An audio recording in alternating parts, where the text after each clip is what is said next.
আসসালামু আলাইকুম। Welcome back to my channel giants mom cooking world. আজকে আমি আপনাদের সাথে শেয়ার করব অরেঞ্জ কেক। ২টা ডিম দিয়ে আপনারা ১.৫ পাউন্ডের একটা কেক বানাতে পারবেন। কেকটা খেতে অনেক বেশি সফট হবে এবং মুখে দিলেই খুব সহজে মিলিয়ে যাবে। আমি খুব সহজভাবে আপনাদেরকে কেকটা বানিয়ে দেখাচ্ছি। চলেন তাহলে শুরু করা যাক।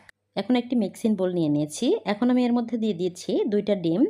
আপনারা ১ ঘন্টা আগে ফ্রিজ থেকে নরমাল করে নেবেন ডিমটা। এখন দিয়ে দিচ্ছি স্বাদমতো লবণ। এরপর দিয়ে দিচ্ছি এখানে 1/3 কাপ চিনি। চিনির পরিমাণটা আপনারা কে কীরকম মিষ্টি খান সেই অনুযায়ী বাড়িয়ে কমিয়ে নিতে পারেন। এখন একটা হ্যান্ড ব্লেন্ডারের সাহায্যে বিট করে নিচ্ছি। একটু সময় নিয়ে বিট করে নিতে হবে। যতক্ষণ পর্যন্ত না একটা ফেনা, ফেনা ভাব বা সাদাটে ভাব না আসে ততক্ষণ পর্যন্ত বিট করে নিতে হবে। এই পর্যায়ে আমি এখানে অ্যাড করে দিচ্ছি ২ টেবিল চামচ সয়াবিন তেল।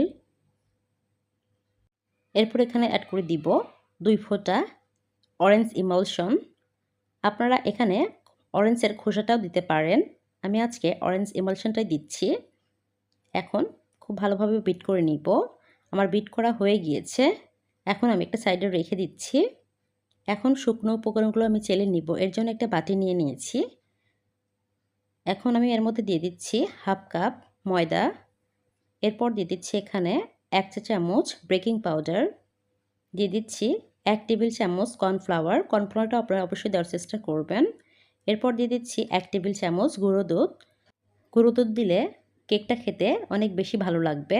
এখন শুকনো উপকরণগুলো আমি একটু মিশিয়ে নিব। মেশানো হয়ে গিয়েছে। এখন আমি ডিমের ব্যাটারটা নিয়ে নিয়েছি। এখন শুকনো উপকরণগুলো চেলে নিব।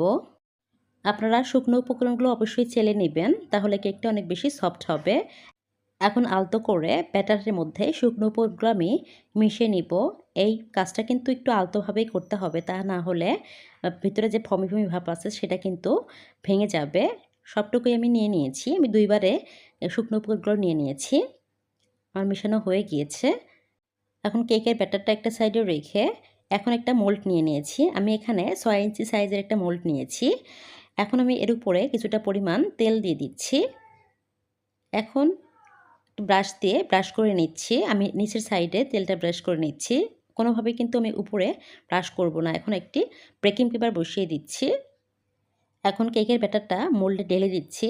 আপনাদের কাছে যদি মনে হয় কেকের ব্যাটারটা একটু ঘন হয়েছে, সেই ক্ষেত্রে আপনারা 1 টেবিল চামচ পানি বা দুধ অ্যাড করতে পারেন। আমি সবটুকু ঢেলে নিয়েছি। এখন চলেন চুলাতে চলে যাচ্ছি। চুলাতে একটা পাতিল বসিয়ে দিয়েছি। ৫ মিনিট আমি হাই হিটে গরম করে নিয়েছি। ঢাকনাটা উঠিয়ে এখন আমি কেকের মোল্ডটা বসিয়ে দিয়েছি। এখন ঢাকনা দিয়ে ঢেকে আমি আরও ৫ মিনিট হাই হিটে রেখে একদম লো আঁচে ৩৫ মিনিট বেক করব। প্রায় ৩৫ মিনিট পর ফিরে এসেছি। ঢাকনাটা উঠিয়ে নিয়েছি। দেখতেই পাচ্ছেন কেকটা হয়ে গিয়েছে। এক একজনের চুলার আঁচের জন্য এক এক রকম সময় লাগতে পারে। এখন আমি কেকটা নামিয়ে নিচ্ছি। কেকটা চুলা থেকে নামিয়ে হালকা ঠান্ডা অবস্থায় আমি কেকটা ৪ সাইডে একটু আলগা করে নিচ্ছি। কেকটা এখন আমি মোল্ড আউট করে নিচ্ছি।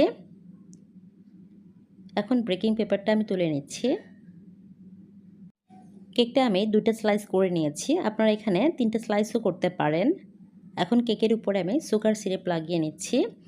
সুগার সিরাপ দিলে কেকটা অনেক বেশি সফট হয়। এখন আমি এখানে নিয়ে নিচ্ছি কিছুটা পরিমাণ হুইপ ক্রিম। এখন একটি হ্যান্ড ব্লেন্ডারের সাহায্যে আমি ব্লেন্ড করে নিব ৪ থেকে ৫ মিনিট। এভাবে ঘুরিয়ে ঘুরিয়ে আমি ব্লেন্ড করে নিচ্ছি।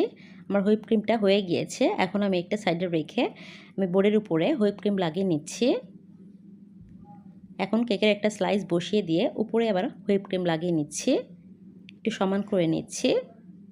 আবার একটা স্লাইস আমি বসিয়ে দিয়েছি। উপরে আমি কিছুটা পরিমাণ সুগার সিরাপ লাগিয়ে নিচ্ছি। আবারও কেকের উপরে হুইপ ক্রিম লাগিয়ে নিচ্ছি। প্যালেট নাইফের সাহায্যে আমি ৪ সাইডে হুইপ ক্রিমগুলো একটু সমান করে নিচ্ছি। সিম্পল কয়েকটা ফ্লাওয়ার দিয়ে দিয়েছি। আপনারা চাইলে ভিন্ন রকম ফ্লাওয়ার দিতে পারেন। আমি যেহেতু কেকটা বাসার জন্যই বানিয়েছি, ভিডিওটি বড় হবে বলে পুরোপুরি ভিডিও দেখানো হয়নি। আমার ভিডিওটি ভালো লাগলে প্লিজ লাইক, কমেন্ট, শেয়ার করবেন। আর যারা আমার চ্যানেলে নতুন তারা প্লিজ আমার চ্যানেলটা সাবস্ক্রাইব করবেন পরবর্তী কোনো রেসিপি দেখার জন্য। সবাই খুব ভালো থাকবেন। আসসালামু আলাইকুম।